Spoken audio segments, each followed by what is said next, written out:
अस्सलाम वालेकुम। आज हम डिस्कस करेंगे assembly language and computer organisation. सबसे पहले तो हम कंप्यूटर ऑर्गेनाइजेशन के मतलब डिस्कस करेंगे कि कंप्यूटर ऑर्गेनाइजेशन क्या होती है पार्ट 1 में, और पार्ट 2 में हम डिस्कस करेंगे assembly language.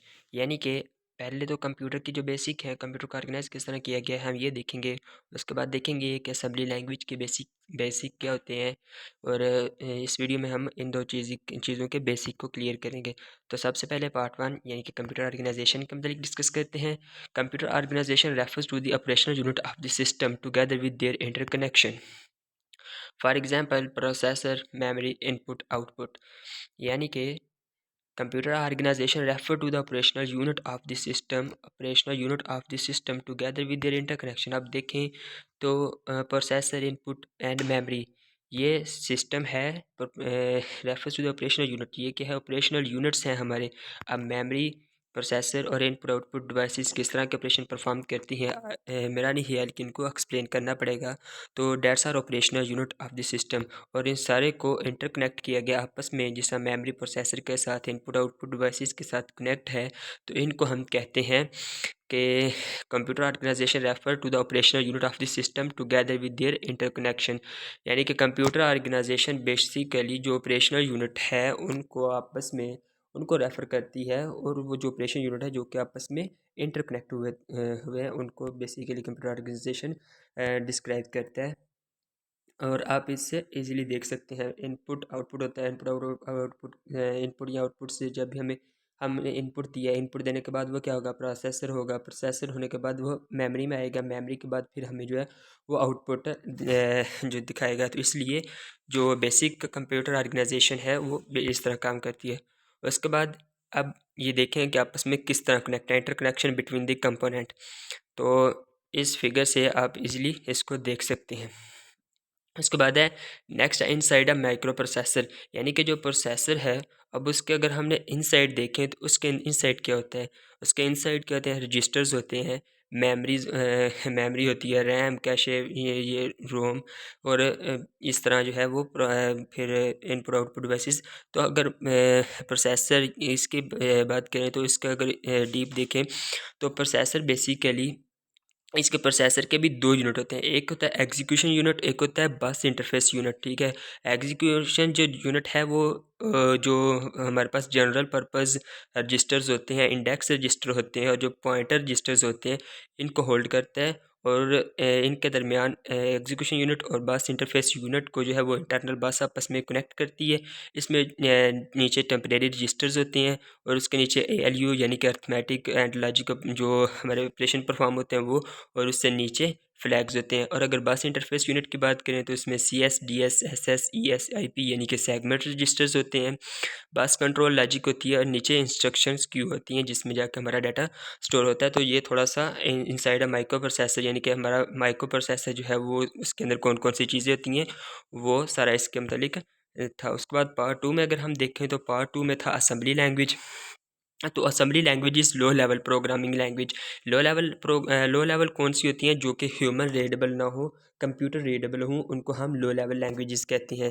It has human readable instruction of the CPU on PC। The assembly language look like move, AX, M, add, AX4। यानी कि ये किसको यूज़ करती है, ये बेसिकली निमोनिक्स को यूज़ करती है। जैसे कि इधर मूव यूज़ हुआ है, ऐड यूज़ हुआ है, तो ये बेसिकली ऐड जो और मूव जो है वो निमोनिक्स है। और AX जो है ये बेसिकली एक रजिस्टर है, क्योंकि असेंबली लैंग्वेज जो है वो रजिस्टर्स के ऊपर ज़्यादा काम करती है, फ्लैग रजिस्टर, इन इन चीज़ों के ऊपर। तो जो AX है उसके अंदर इस तरह मूव AX A, यानी कि AX के अंदर AX जो रजिस्टर है उसके अंदर A मूव करा दो, और फिर ऐड कर दो AX में 4। यानी कि जो AX में A हमने ऐड किया उसको ऐड कर दो 4 में, तो ये क्या हो जाएगा A+4। तो ये क्या थी, असेंबली लेवल लैंग्वेज थी जो कि निमोनिक्स को यूज़ करती है।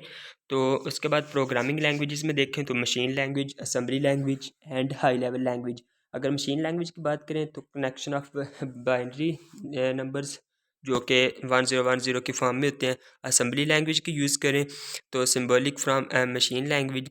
Symbol name are use to represent operation register and memory location. For example move, जो मैंने पीछे बताया कि ये निमोनिक्स को यूज़ करती है, जैसे कि मूव हो गया, ऐड हो गया, सब हो गया, डिव हो गया एंड मल हो गया। इस तरह की जो है वो निमोनिक्स को यूज़ करती है। High level language basically combine algorithm expression and symbol. High level language कौन सी थी हैं? सी प्लस प्लस, सी पास्कल, उसके बाद इस तरह की जितनी भी हैं, A = A+4।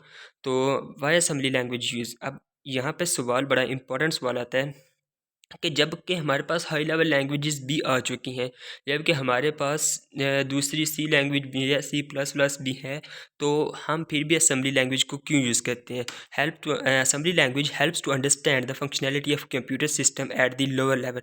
Compiler is dumb software, the code produced by it is not an optimized code. It produces a lot of garbage and unnecessary stuff. In normal program, such garbage is acceptable, but there are situations where this loss is अनब्रेवेबल।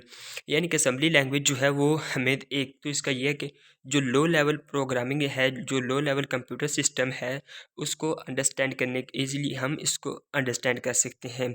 उसके बाद इसमें अगर हमारा ये dump software, जो compiler is a dump software, यानी कि जब भी जो है हमारा कोई भी एरर या गार्बेज वैल्यूज़ कौन सी होती हैं? गार्बेज वैल्यूज़ बेसिकली वो वैल्यूज़ होती हैं जो हमारे आउटपुट में शामिल हो जाती हैं और हमारा जो आउटपुट है उसको ख़राब कर देती हैं।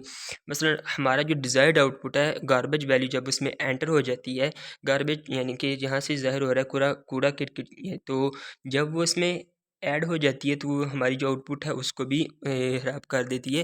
तो बेसिकली अननेसेसरी स्टफ़ उसमें ऐड हो जाता है। तो नॉर्मल तो ये चलता है, लेकिन अगर हम जो है, अगर कोई क्रिटिकल सिचुएशन है या इस तरह की कोई बात है, तो उसमें अगर थोड़ा सा भी लॉस हो गया तो उससे हमारे लिए क्या होगा कि नुकसान होगा। यानी कि जब कंपाइलर जो है, कंपाइलर किसी चीज़ को कंपाइल करेगा तो उसमें जब तीसरा बंदा इन्वॉल्व हो रहा हो तो उसमें अगर कोई गलती हो जाए, मसलन अगर मैं